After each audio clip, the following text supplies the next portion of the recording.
This week we read Parshat Noach, which is the story, as we all know, about the flood. But before we even begin reading the story, we are told last week at the end of Parshat Bereshit that God regretted creating the world, mankind, because the nature of man, his desires were evil all day long. But Noach found favor in God's eyes. And then we're told in the beginning of this parsha that Noach was a righteous man, and God decided he's going to obliterate everything that he had created except for Noach and his family, that he should build an ark and take provisions on this boat of the animals and food and plant life and everything in order to repopulate the world after the flood. And God brings the flood for 40 days and 40 nights. And after, when it stops and the water starts to recede and the land is dry and Noah comes out of the teva, out of the ark, he decides to bring a korban, a sacrifice up unto God. And God finds this pleasing, and one of the things that he responds with is he tells Noah that he will never ever bring a flood again. He'll never destroy mankind the way he did in this flood, and that he makes a covenant with Noah, and he says that this sign of this covenant will be the rainbow. And it's really interesting because the rainbow is going to come whenever God has this desire to destroy man because we're evil. But he will remember when he sees the rainbow, and it will remind him that he will never ever do this again, and he will let mankind go on, and all the seasons will stay the same. People will still exist in the way that they did before. Now, it's hard to understand because the rainbow, as we see, is such a beautiful vision. And when we see it, we're a little struck by its beauty. It's not the thing that we think of, oh no, God wants to show. I mean, really, we're told by the sages not to stare at the rainbow, that we're not supposed to do this. And I think it's supposed to be because we should be humbled. It should remind us that we have done wrong, that we have sinned, and that it's just God's mercy and grace that He's not destroying us, despite the fact that we might deserve it. But why such a beautiful symbol? Why something that we would want to look at, but yet shouldn't? Does it really make sense? And I actually think it's a perfect sign. And the reason why I think it's so perfect is God says to Noah, when this happens, he will put kashti, he says, I will put what we've defined as rainbow, and he'll put it through the cloud, and that man will see this rainbow through the cloud, and that he'll know, and God will know that he will not destroy mankind.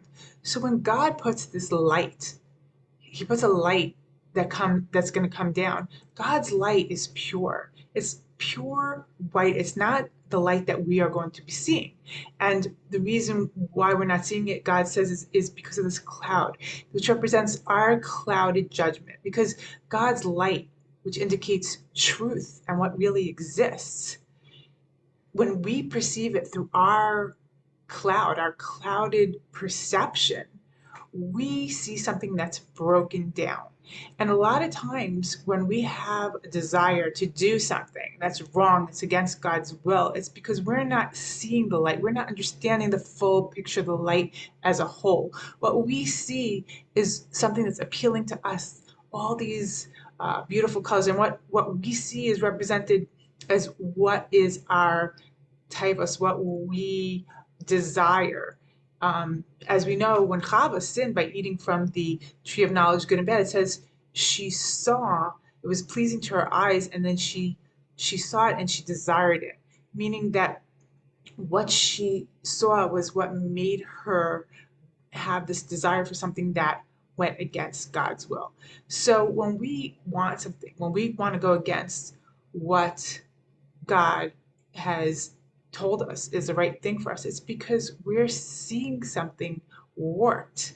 we're seeing it as beautiful, but only because it's a broken down version of the whole truth. Like, think of it for a minute. An easy example is food, right? You want to eat that greasy hamburger with the corned beef and now parve cheese melted on it, and fried onions in the sandwich, and it looks so good and you want it. But if you knew everything that was bad for you and why you shouldn't eat it and how your body works and that what it's going to do to destroy your body, and if you really knew in a sense all of that, you wouldn't eat it. If you saw it as poison or bad for you, just because it tastes good for a moment, you would know better and you would do better. But we're so caught up in that moment. And that's why the rainbow isn't something that's tangible. It's something that we see, but it disappears. Just like all these things that we desire, all these things that we want. We think we want them and we try to grab onto it, but it's fleeting. You ate that burger and it was gone 5 seconds later, and you're left with bad health, 5 pounds overweight, and a stomach ache. So it's not really good. So, I mean, that's just an example to make it easy for us to understand, but that's what it is. There's a truth, an objective truth out there that's the light. But when we stray and we go off the path, it's because we're only seeing a part, and that part is something we desire, but it's fleeting and it's not whole and it's clouded by our judgment. And I think that's what God's trying to convey to us when we see the rainbow, is to know that we've sinned because we're missing some pieces. Pick up the pieces, try to understand the full truth and do better. And God says, I'll see it and I won't destroy man, because God will remember that we are not God and that we have a warped, clouded perception. And that's man in his lacking because he's not God. And that's why he says Elohim. God understands. Elohim is the judgment. God understands that we are not having full capacity. And that's why we can go astray and make bad decisions. And he will give us another chance.